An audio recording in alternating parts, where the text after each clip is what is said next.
오늘 말씀을 보면 이제 성전 앞서 말씀들을 우리가 보았는데 말씀을 앞서 말씀을 우리가 읽은 것들 보면 성전을 이제 짓고 그리고 솔로몬 왕궁을 이제 건설했던 것을 보게 됩니다. 20여 년 동안이나 이제 그 건축들을 마치고 이제는 성전 안에 있는 기구들이나 어떻게 보면 지금으로 얘기하면 인테리어 하는 것들을 통해서 장식을 하고 그리고 물건들을 채워 나가는 일들이 남아 있었습니다. 오늘 이제 첫 번째 또 시작되는 그 인테리어가 뭐냐면 이제 놋을 사용해서 하는 모든 기구들이나 장식할 것들을 이제 만들어가는 이제 그런 작업들을 보게 됩니다. 그래서 이제 13절을 보니까 솔로몬이 이런 작업을 위해서 최고의 이제 기술자를 데리고 옵니다.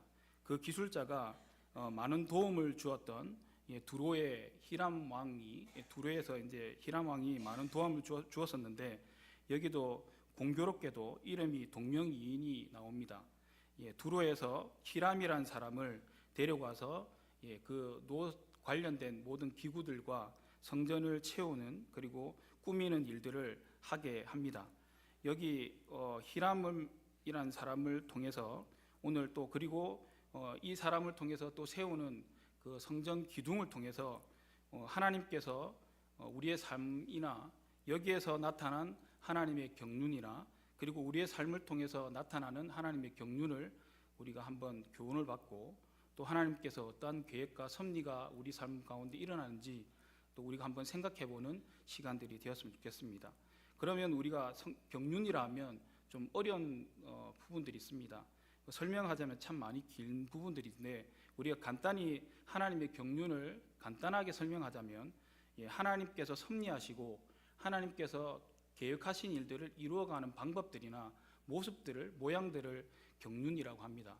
그래서 하나님께서 뭐 어떤 일들을 하지 않습니까? 어떤 일을 하시는데 우리가 다 이해하지 못할 부분들도 있고 그리고 우리가 생각지도 못한 일들을 하나님께서 섭리하시고 계획하시 나가시는 것들을 보게 됩니다. 오늘 말씀을 통해서도 이 시대 때에 그리고 지금은 좀 우리가 이해할 수 있는 부분들이지만 근데 이 시대 때에 조금은 이해가 되지 않고 그리고 어떤 보면 파격적인 부분들이 우리가 보여지는데 일들을 통해서 하나님께서 경륜해 나가시는 일들 그리고 일해 가시는 일들 하나님의 섭리와 계획하시는 일들을 어떻게 이루어 가시는지 우리가 한번 살펴보는 시간이 되었으면 좋겠습니다. 그래서 우리가 삶 가운데 어떠한 일들을 만났을 때에 우리가 이해되지 않고 그리고 때로는 이 일들을 통해서 뭐 낙심이 되거나 그리고 고민이 되거나 그런 일들이 생겼을 때에 하나님께서 우리의 삶 가운데 어떠한 섭리와 계획이 계신지 한번 또 기도하면서 발견하시는 그런 교훈을 받는 시간이 되었으면 좋겠습니다.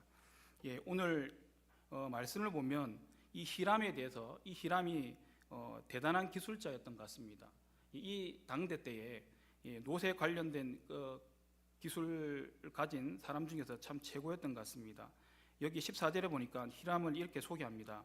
히람은 모든 놋 일에 지혜와 청명과 재능을 구비한 자였더라라고 우리에게 소개하고 있습니다. 그래서 솔로몬이 그렇게 당대 사람들이 찾아와서 많은 왕들이나 나라에서 사람들이 찾아와서 지혜를 구하였던 왕이었지 않습니까? 그 왕이 얼마나 고르고 골랐겠습니까? 하나님의 성전을 짓는다고 했을 때 그리고 그 안을 장식한다고 했을 때 솔로몬이 얼마나 기술자를 찾았고 지혜자를 찾았겠습니까? 그 중에 찾다 보니까 두로에 히람이라는 사람이 있어서 그 사람을 데려와서 이 놋에 관련된 것들을 맡기는 것들을 보게 됩니다. 그런데 우리가 이스라엘 백성들을 살펴보면 이 사람은 두로에서 온 사람입니다. 두로가 어떤 지방인가요? 두로에 대해서 설명하라는 말씀은 아니고 두로가 이방 땅이지 않습니까? 하나님을 알지 못하는 그리고 우상을 섬기는 나라입니다. 그럼 이스라엘 백성들은 누구를 섬기지요? 이 하나님을 섬기는 하나님의 백성들이지 않습니까? 그렇기 때문에 또 특히 이 사람의 또 가계도를 보면 이 사람은 두로에서 이방 땅에서 살다가 온 사람입니다. 그리고 그 어머니가 납달리 지파 과부였다고 얘기합니다. 어머니는 그래도 이스라엘 사람이었습니다. 그런데 문제는 아버지가 두로 사람이었습니다. 왜 이게 문제가 되냐면 이스라엘 사람들은 혼혈인을 좋아하지 않습니다. 그리고 특히 이스라엘 백성과 그리고 다른 민족과 통혼해가지고 낳은 자식에 대해서 상당히 이게 적대감을 가지고 있는 사람입니다. 아무리 어머니가 그 어느 한쪽에 이스라엘 사람이라 할지라도 한 사람이 이방 사람이면 그 사람은 이방 사람으로 취급하는 그런 어떻게 보면 전통이나 그런 이제 통념들이 있었습니다. 그러다 보니까 이 사람이 아무리 여기 소개하는 납달리 지파 과부였다 할지라도 그리고 아버지가 두로 사람이었기 때문에 이 사람은 이방 사람이었습니다.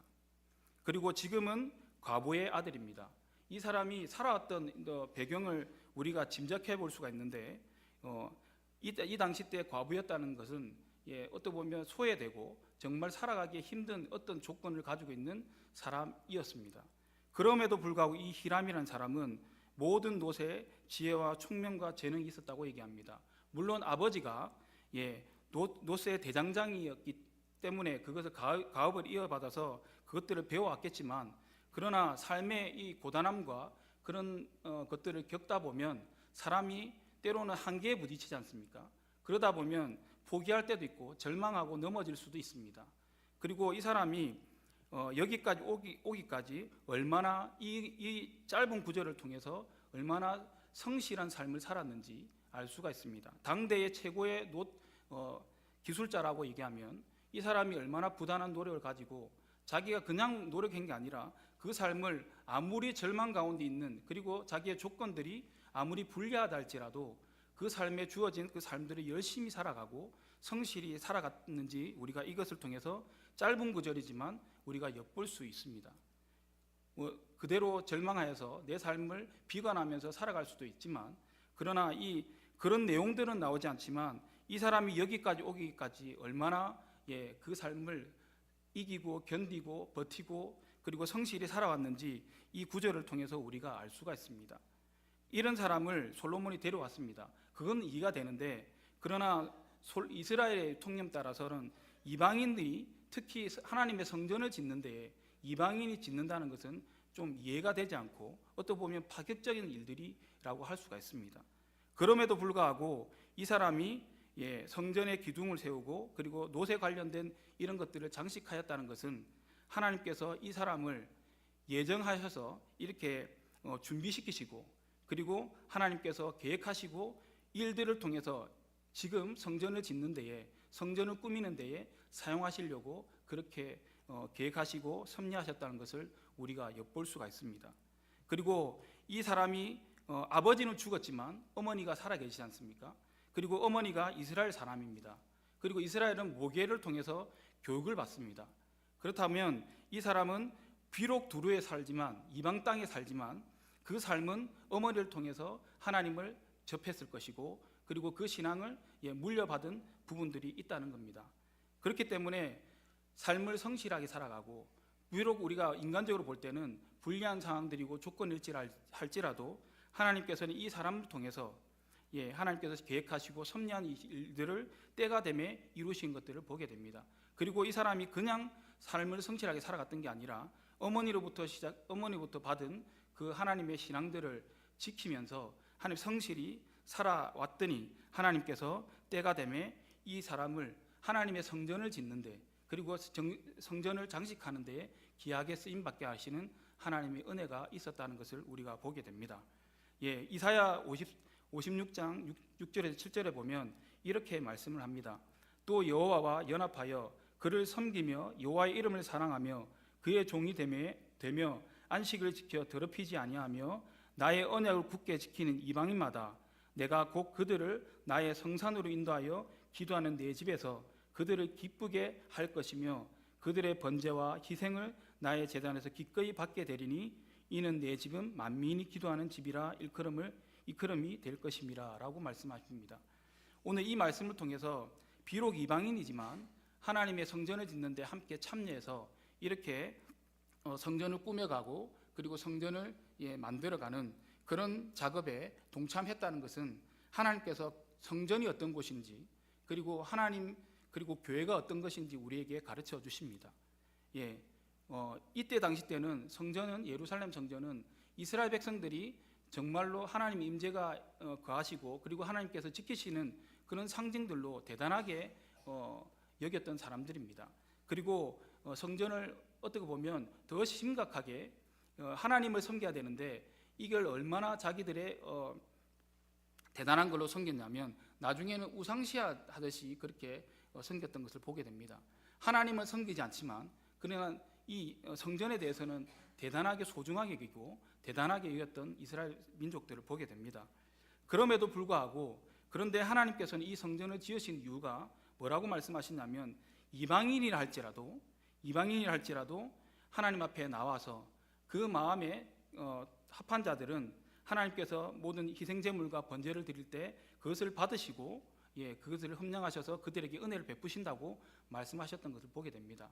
여기에서 하나님께서 어떤 유대인이나 헬라인이나 이방인이나 이 차별 없이 하나님의 구원의 은혜를 베푸신다는 것을 우리에게 말씀해 주십니다. 선민인 유대인 이스라엘 백성들에게만 은혜 베푸시고 그들을 지키시는 게 아니라 그들 하나님 앞에서 그 계명을 지키고 그리고 그 법도에 행하는 자들 그리고 죄에서 돌이켜서 하나님 앞에 나오는 자들에게는 모두 은혜를 베푸신다는 하나님의 차별 없으신 구원의 은혜들을 여기에서 말씀해 주신 것을 보게 됩니다. 비록 한 사람이지만 이 사람을 통해서 성전을 짓는 과정과 그리고 모습들을 통해서 하나님이 어떠한 섭리를 가지고 계시고 이것을 통해서 뭘 말씀하시고자 하는지 우리에게 말씀해 주십니다. 또 이 땅을 살아가는 우리가 교회가 어떠한 곳이어야 되는지 오늘도 우리에게 교훈해 주시는데 어떤 기득권이 아니라 그리고 모든 사람이 와서 하나님 앞에 구원받고 하나님의 백성 되는 곳이 교회라고 말씀하고 계십니다. 그리고 주님 은혜 안에서 모든 자가 공평하고 차별 없는 곳이 교회라고 우리에게 말씀해 주십니다. 그래서 우리가 때로는 우리가 마음에 들지 않고 그리고 내 뜻과 다른 것들이 있다 할지라도 하나님께서 교회를 세우신 목적이 무엇인지 우리가 바로 깨달아서 그 교회를 바르게 세워가고 건강하게 세워가는 저와 여러분이 되었으면 좋겠습니다. 그리고 여기에 보면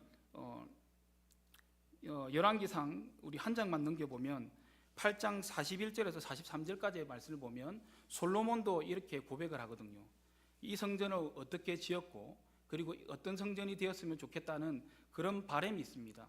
이런 바람이 있다는 것은 하나님께서 그에게 마음을 주시고 이 성전을 어떻게 꾸며야 될지를 깨닫게 하신 것 같습니다.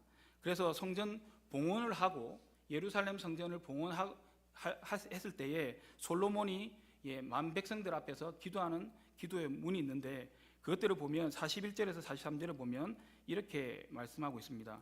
또 주의 백성 이스라엘에 속하지 아니한 자 곧 주의 이름을 위하여 먼 지방에서 온 이방인이라도 그들이 주의 크신 이름과 주의 능한 손과 주의 펴신 팔의 소문을 듣고 와서 이 성전을 향하여 기도하거든 주는 계신 곳 하늘에서 들으시고 이방인이 주께 부르짖는 대로 이루사 땅의 만민의 주의 이름을 알고 주의 백성 이스라엘처럼 경외하게 하시오며 또 내가 건축한 이 성전을 주의 이름을 일컫는 줄을 알게 하옵소서라고 얘기하고 있습니다. 솔로몬이 이스라엘의 왕이지 않습니까? 그럼에도 불구하고 이 성전이 이러한 곳이 되었으면 좋겠다라고 표현하고 있는 것은 하나님의 마음이 어떠한 것인지 솔로몬은 알았던 것 같습니다. 그래서 이 성전을 통해서 이 성전이 어떻게 가꾸어가고 그리고 어떻게 성전 안에서 우리가 하나님을 경외할지에 대해서 솔로몬은 알았던 것 같습니다. 그래서 만백성들에게 이것을 기억하고 이 성전의 의미들을 우리가 바로 깨닫고 하나님을 섬기자라는 의미에서 이런 기도를 만백성들의 앞에서 하나님 앞에 기도 올렸던 것을 보게 됩니다. 그리고 이것을 통해서 또 이 사람을 통해서 이제 두 기둥이 세워지는데 놋 기둥이 대단한 기둥입니다. 그냥 우리가 이런 것처럼 뼈대를 하고 이렇게 세우는 것이 아니라 청동 같은 거 있지 않습니까? 녹여가지고 이렇게 기둥을 세우는데 엄청난 이것보다 훨씬 더 높은 기둥을 세우는데 이것을 주조해서 깔끔하게 이게 어떤 흐트림이 없이 어떤 삐죽삐뚤 이런 것들 없이 제조하는 기술들이 대단했던 것 같습니다. 이것들이 높이나 그리고 어떤 매끈한 그런 것들도 잘 주조해가지고 이런 기둥들을 세웠던 사람, 이 기술들을 보게 되는데, 히람이라는 사람이 그냥 기술을 가진 게 아니라 이 녹기술에 대해서는 참 이 당대에는 따라올 사람이 없었던 것 같습니다. 대단한 주조를 가지고 이 성전 두 기둥을 세웠는데 21절에 보니까 이 두 기둥의 이름이 나와 있습니다. 하나의 이름은, 오른쪽 기둥의 이름은 야긴이라고, 그리고 왼쪽 기둥의 이름은 보아스라고 얘기합니다. 이 뜻을 우리가 해석해 보면 야긴은 그가 세우실 것이다 라는 뜻을 가지고 있는 뜻입니다. 한쪽 기둥은 그가 세울 것이라는 야긴이라는 이름을 새기고, 그리고 왼쪽 기둥에는 그 이름을 보아스라 해서 그분 안에 능력이 있다라고 말씀하시는 것을 보게 됩니다. 그것들을 세워서 이 기둥을 보면서 어떤 성전의 입구로 들어가지 않습니까? 들어갈 때 이 사람들이 야긴과 보아스를 보면서 어떤 것을 기억하냐면, 하나님께서 이 뜻을 합하면 하나님을 섬기는 자들, 하나님의 백성들이, 민족들이 하나님의 능력으로 세워가실 것이라 라는 것을 날마다 보면서 성전을 들어갔다는 사실입니다. 그래서 이스라엘 민족은 사람이 세우는 나라가 아니라 하나님께서 세워가시고, 그리고 사람을 통해서 일하시는 나라라는 것을 이 백성들이 알게 하셨다는 겁니다. 이 두 기둥을 세움으로 인해서 그냥 장식하고 대단한 것들을, 이 노새 반짝반짝하는 것들을 세워서 성전의 위엄을 보여주는 게 아니라, 이 성전이 왜 지어졌고 이 성전을 보면서 백성들이 무엇을 생각해야 될지를 말씀해 주셨다는 겁니다. 야긴과 보아스를, 이 기둥 둘을 보면서 이스라엘 백성들이, 이스라엘 민족을 하나님의 능력 안에 세워가실 거라는 것을 이스라엘 백성들이 보고 깨닫고 기억해 나가도록 그렇게 세우셨다는 것을 보게 됩니다. 이것을 통해서 우리가 교회가, 그리고 우리의 공동체가 어떻게 세워져야 될지 우리도 깨닫는 시간이 되었으면 좋겠습니다. 교회는 사람이 세우는 게 아닙니다. 그리고 하나님의 일은 사람이 하는 게 아니라 사람을 통해서 하나님께서 하신다는 것을 우리가 기억했으면 좋겠습니다. 똑같은 말 같지만 이거는 주체가 다릅니다. 사람이 세운다는 것은 사람이 주체인 거고, 사람을 통해서 세워가시고 일하신다는 것은 하나님께서 일하시고 세워가신다는 뜻입니다. 사람이 언제든지 우리가 사람을 통해서 한다면 내가 주체가 돼서 나 없이는 될 수 없는 일인데, 사람을 통해서 한다는 것은 나 아니더라도 옆에 있는 사람, 그리고 우리 주변에 있는 공동체 지체들 통해서도 충분히 세워가실 수 있다는 겁니다. 그게 교회 공동체고, 그리고 교회라는 것을 우리가 기억하시면서, 우리는 내가 세워가는 게 아니라, 교회 공동체 이 일들을 할 때 내가 하는 것이 아니라 하나님께서 나를 통해서 하고 계신다는 것을 기억해서 우리가 자랑하지 못하는 그런 겸손히 하나님의 일들을 감당하는 저와 여러분이 되었으면 좋겠습니다. 우리가 한 구절 찾아봤으면 좋겠는데요. 고린도전서 1장 24절에서 29절까지의 말씀, 하나님의 일에 참여케 하시는 하나님의 방법이 어떠한지를 우리가 한번 읽어봤으면 좋겠습니다. 고린도전서 1장 24절에서 29절 말씀입니다.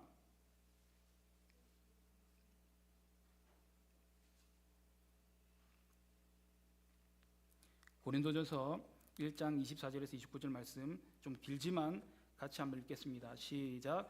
오직 부르심을 받은 자들에게는 유대인이나 헬라인이나 그리스도는 하나님의 능력이요 하나님의 지혜니라.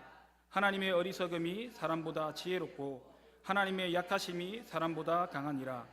형제들아, 너희를 부르심을 보라. 육체를 따라 지혜로운 자가 많지 아니하며 능한 자가 많지 아니하며 문벌 좋은 자가 많지 아니하도다. 그러나 하나님께서 세상의 미련한 것들을 택하사 지혜 있는 자들을 부끄럽게 하려 하시고, 세상 약한 것들을 택하사 강한 것들을 부끄럽게 하려 하시며, 하나님께서 세상의 천한 것들과 멸시받는 것들과 없는 것들을 택하사 있는 것들을 폐하려 하시나니, 이는 아무 육체도 하나님 앞에 자랑하지 못하게 하려 하심이라. 아멘. 우리가 자랑할 것은 오직 예수 그리스도밖에 없음을 우리가 고백했으면 좋겠습니다. 오늘 여기 보면 어떤 과부의 딸이었고, 그리고 어떻게 보면 별 볼 일 없는 조건이 정말 불리한 삶을 살아갔던 히람이라는 사람을 봅니다. 그럼에도 불구하고 하나님께서는 그 조건과 어떤 보면 혈통이나 통념에 어떻게 있지 아니하시고 하나님의 섭리와 계획대로 그렇게 일하시던 것을 보게 됩니다. 오늘 우리가 방금 읽었던 것처럼 하나님의 일하심은 어떤 문벌 좋고 그리고 혈통이 좋고 그리고 지식이 많고 이런 사람들을 쓰시는 것이 아니라 하나님께서 쓰시고자 하는 사람이라면 천한 자라도 미련한 자라도 하나님께서 그들을 통하여서 세상에 그 지혜롭고 문벌 좋고 이런 사람들을 부끄럽게 하신다고 분명히 말씀하십니다. 그렇기 때문에 우리가 요한계시록 3장 12절의 말씀을 보면 요한계시록에 보면 이런 말씀이 있습니다. 이기는 자는 내 하나님 성전의 기둥이 되게 하리니 그가 결코 다시 나가지 아니하리라.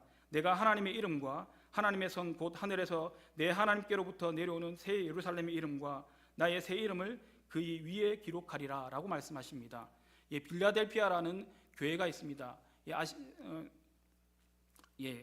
그 교회에 하나님께서 칭찬하시면서 뭐라고 말씀하시냐면 네가 작은 능력을 가졌음에도 불구하고 네가 하나님께로 받은 그 마음들을 끝까지 지킴으로 그리고 견디고 이기는 너희들에게 내가 확실하게 약속하는데 그것이 무엇이냐면 내가 하나님의 성전의 기둥이 되게 하겠다고 말씀하신 것을 보게 됩니다.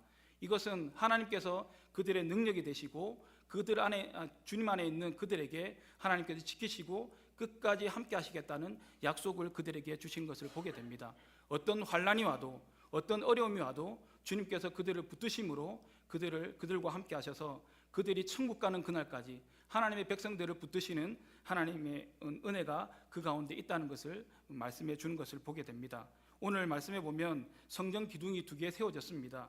그런 것처럼 우리가 이 마지막 때에 그리고 우리의 삶 가운데 하나님의 말씀을 그리고 하나님의 그 마음을 끝까지 지켜나가고 신앙을 지켜나가면 하나님께서 이렇게 약속하셨던 것처럼 우리에게도 분명히 약속하신 말씀을 이루시고 그리고 우리 삶 가운데 우리가 볼 때에는 별 볼 일 없고 불리한 조건이라 할지라도 하나님께서는 주의 백성들에게 합한 하나님의 백성들에게 은혜 베푸셔서 하나님의 섭리하시고 계획하신 일들을 분명히 이루어 가심을 말씀해 주고 계십니다. 오늘도 이 능력의 하나님 붙드심으로 우리의 삶이 비록 고단하고 그리고 피곤할지라도 그러나 하나님 붙들고 끝까지 견디시고 이기시는 하나님의 백성 되셔서 오늘도 하나님께서 나를 지키시고 나를 이끌어 가시는 하나님의 은혜를 경험하시는 저와 여러분이 되시기를 간절히 소망합니다. 기도하시겠습니다.